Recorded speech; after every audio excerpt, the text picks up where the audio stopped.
तर मंडळी, आपण जातोय गोव्याचा हा दूधसागर धबधबा पाहायला. सोबतच आंबोलीचाही हा धबधबा पाहणार आहोत. तर जाणार कसे? अतिशय सुंदर आणि आरामदायी या गाडीतून.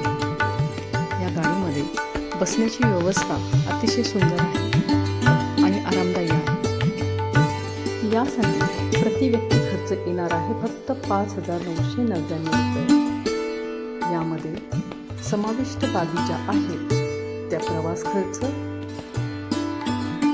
4 चहा, 2 नाश्ता, 4 जेवण, गोवा राज्य शासन कर, राहण्याची व्यवस्था,